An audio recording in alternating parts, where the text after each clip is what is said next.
If you're watching this, you might be a high school senior and you're probably deciding where you're going to go for your next 4 years for college. And it's a very big decision. SRIs might be coming up, and that's probably how you stumbled across this video today. Or you may be a transfer student looking to transfer into UCSB.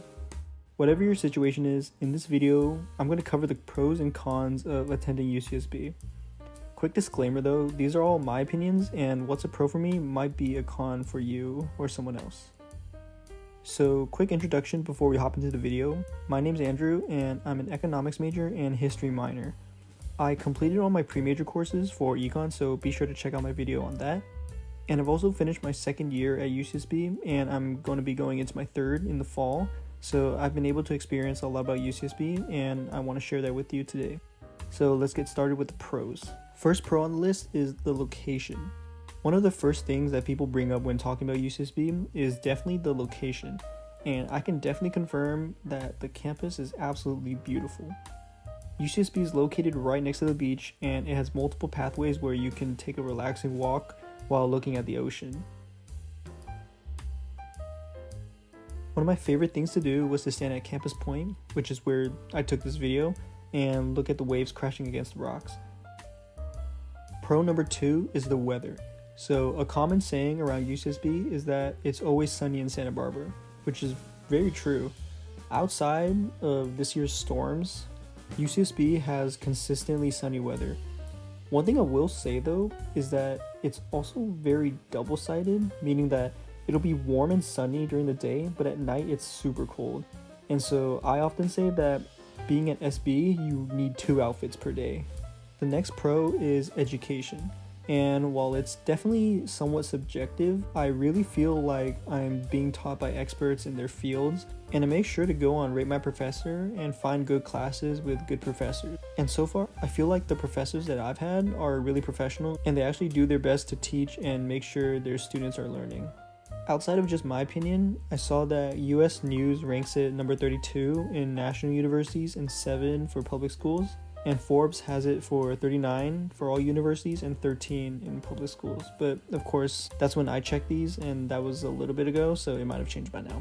But I would definitely say that UCSB is a pretty good university for education. Another pro is the community.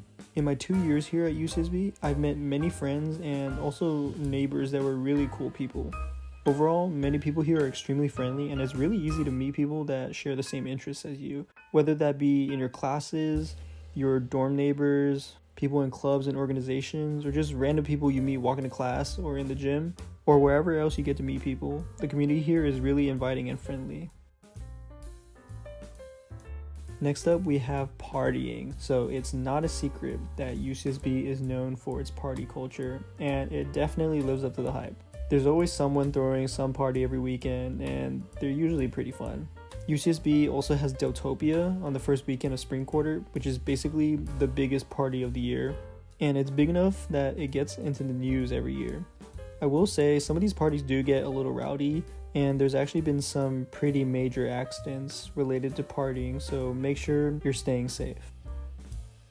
Next thing I want to talk about is the food. So this might be an area of contention, but in my opinion, the food at UCSB is pretty decent. It is pretty hit or miss though, I will say. They have some great dishes, such as the chicken arrabbiata and garlic bread at Carrillo, but they'll also have some not so great dishes.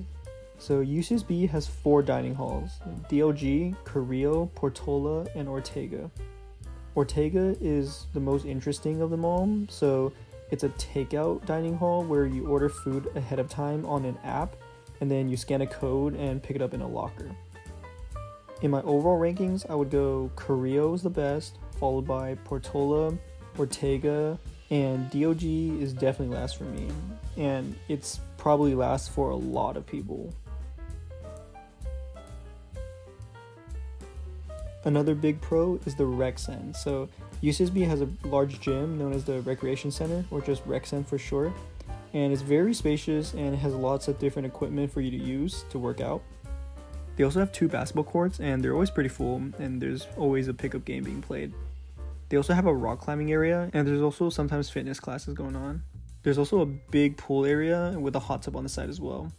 And this year they just opened 6 new squat racks, so there's more equipment to go around. It is pretty busy at pretty much every hour, but they have everything that you can dream for at a gym.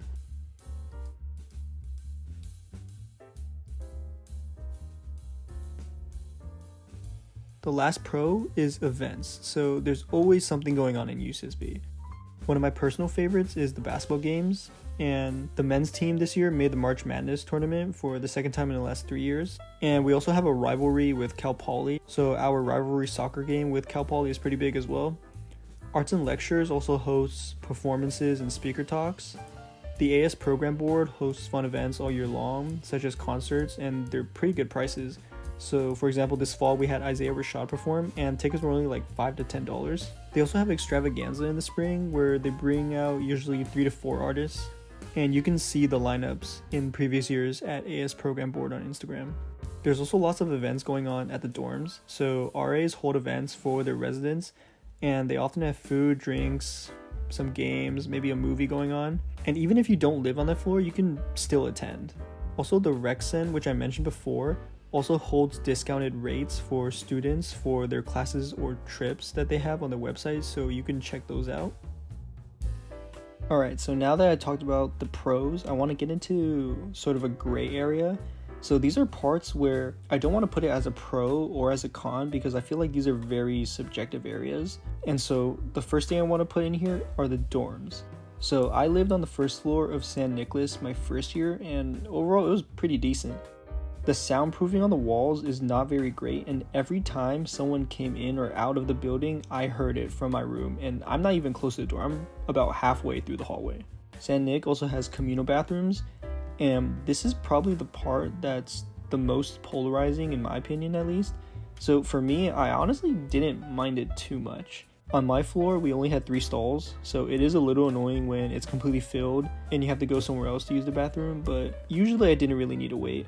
There were also 4 to 5 shower stalls, and usually there wasn't really a wait for those either. I only had to wait probably like 2 or 3 times throughout the year to shower, so I don't think it was that bad. It is a little interesting to see how other people act in the bathrooms, because I've definitely seen some very interesting and slightly disgusting behavior, but I'm not going to talk about that because that's a case-to-case basis. Overall, I didn't mind it too much, but it's definitely not the first on my list.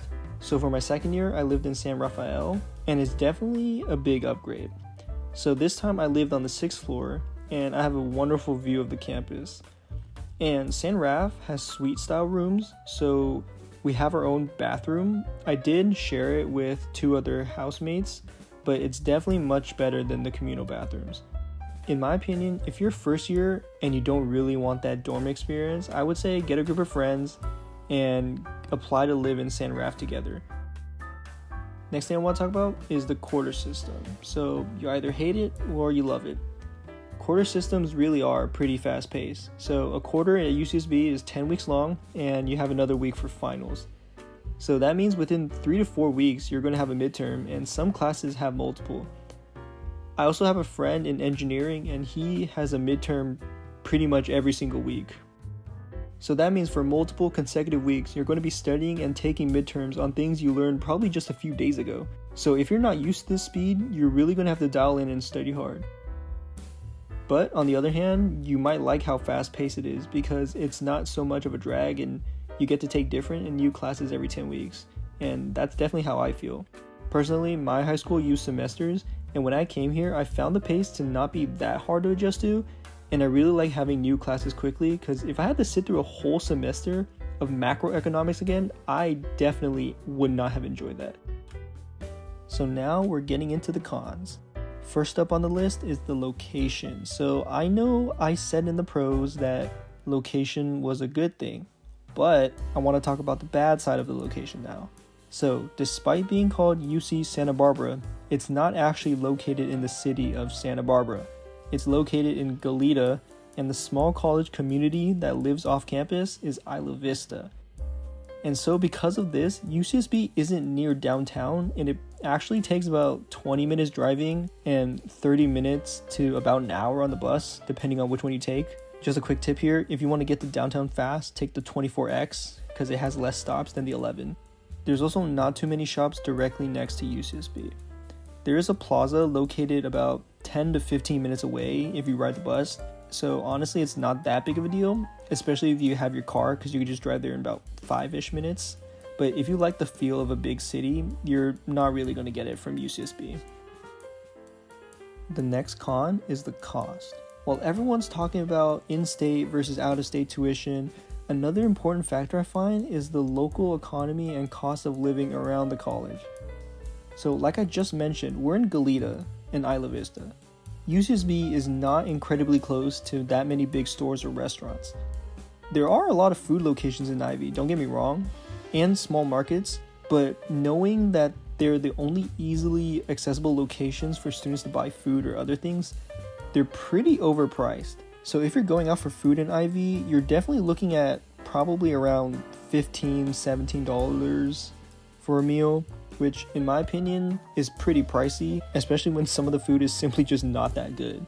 Another big thing in college in general is textbooks, and you're probably going to have to buy textbooks at some point, and they're definitely not cheap. Also, speaking from experience as an econ major, sometimes your homework is linked to online websites, which is then linked into your gradebook, and they make you pay for these and you cannot get out of it because your grade relies on this. Out of all the cons with UCSB, this one definitely deserves to be first on the list. I don't know why I didn't put it first on the list, but if I'm ranking the cons, this is definitely the worst one. Housing. UCSB has a housing crisis. There's simply not enough housing to go around for everyone, and this often means that people who want to have a housing contract with UCSB might find themselves without a place to live.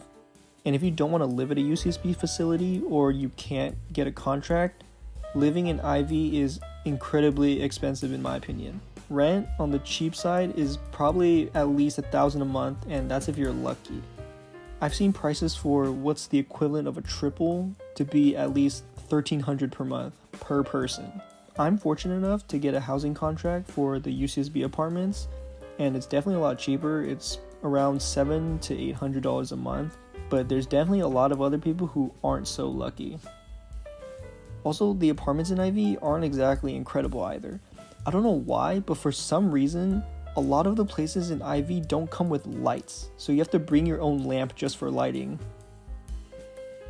And I've also heard stories of landlords who don't really care about their tenants and the conditions of the apartments and their overall living experience. They're pretty much there just to collect a check. So overall, housing, pretty big issue at UCSB. I would say go with one of the UCSB apartments, but if you can't get a contract with UCSB, you're gonna have to live in Ivy, which honestly isn't terrible, I will say. It's not that bad, but it's definitely not something that I would be extremely looking forward to. Next con I want to talk about is Isla Vista being anti-car. So Ivy is known to be pretty difficult to find parking, and there's all sorts of traffic. There's cars, there's bikes, pedestrians, and it's pretty frustrating to navigate. And a lot of the people driving, as well as the people biking, often have no regard for anyone else and just do whatever they want. So you have to be very careful when going around. Also, if you want to park at UCSB, you need a parking permit, and I don't know the exact price, but it's definitely not cheap. So you're going to have to shell out some extra money for that as well. Coming to my last con, this is definitely in the top 3 worst things at UCSB. So UCSB is a public university. One of the biggest problems at UCSB is having to select your courses. So this is how it works. You get a pass time, which is basically a time frame that you're allowed to add or drop classes from your schedule, or what you're very likely going to have to do, waitlist a class. And the thing is, your pass time is based on how many units you complete.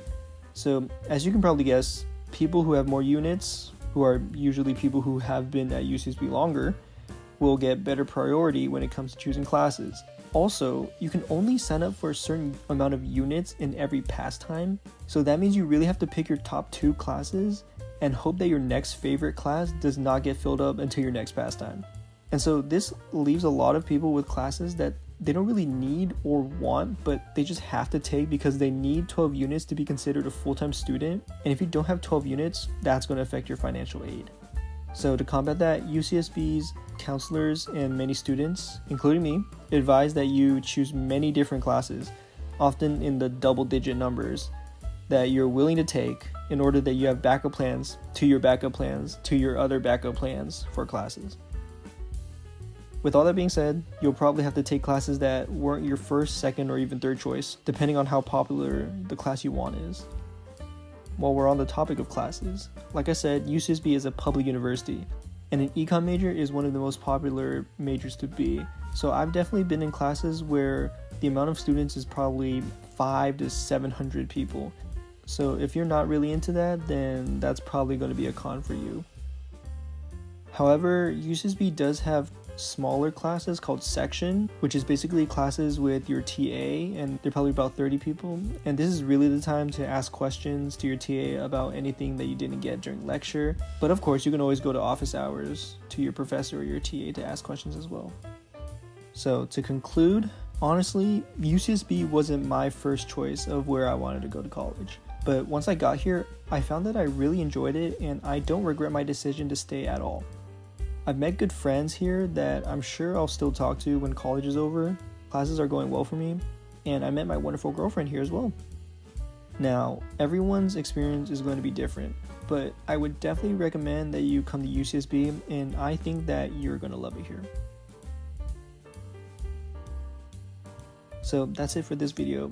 Leave it a like, share with someone else who might also be thinking about going to UCSB, and if you are currently at UCSB, comment down any pros and cons that you have, and if anyone has any questions, be sure to comment that and I'll do my best to answer them. Thank you all for watching.